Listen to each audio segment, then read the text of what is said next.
Welcome to অমূল্য বিশ্বাস। এক ব্যক্তি একা ছিলেন। তিনি একাকিত্ব থেকে দূরে গেলেন। তিনি প্রভুর কাছে প্রার্থনা করলেন যে তিনি তাকে একজন সুন্দরী নারী পাঠাক। তাকে সত্যিই খুব সুন্দর হতে হবে। তিনি কোনো সাধারণ নারী চাননি। নারী খুব সুন্দর হতে হবে। কিন্তু প্রভুও অনেক ঠাট্টা করল। প্রভু বলল, আমি কি ফাঁসির দড়ি পাঠাবো না?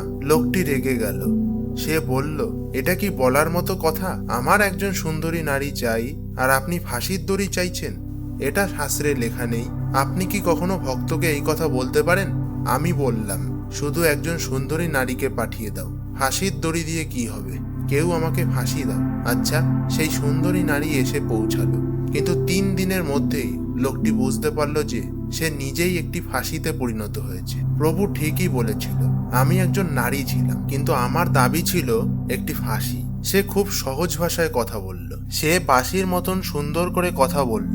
আমি আতঙ্কিত হতে শুরু করলাম। 7 দিনের মধ্যেই আমি বিচলিত হয়ে পড়লাম। 7 দিন পর আমার সেই দিনগুলোর কথা মনে পড়তে শুরু করলো যখন আমি একা ছিলাম। সেগুলো কত সুন্দর ছিল, কত মনোরম ছিল। মানুষ বড়ই অদ্ভুত। যা হারিয়ে যায় তাকে সুন্দর মনে হয়, যা পাওয়া যায় না তাকে সুন্দর মনে হয়, যা পাওয়া যায় কাঁটার মতন বিঁধে যায়। অবশেষে সে প্রভুকে বলল, আমাকে ক্ষমা করুন, আমি ভুল করেছি, আমি অজ্ঞ, দয়া করে আমাকে ক্ষমা করুন, আমাকে একটি তরবারি পাঠিয়ে দিন। সে মনে মনে ভাবল, যদি আমি এই মহিলাটিকে হত্যা করি তবে আমি পুরনো দিনে শান্তিতে ফিরে আসব। সেই একই নির্জনতা, সেই একই আনন্দ, সেই একই মজা। তখন আমরা নিশ্চিতভাবে বাঁচব। কিন্তু তখন প্রভু বললেন, তরবারি?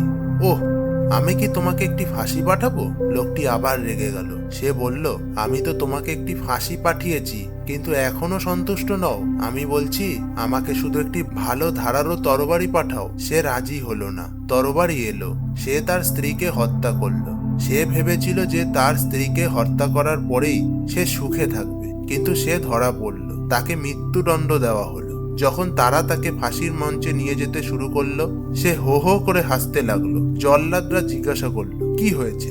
আপনি কি পাগল হয়ে গেছেন? ফাঁসির মঞ্চে কেউ হাসে নাকি? সে বলল, ওহ, আমি হাসছি, তাতে তোমার এত সমস্যা কি?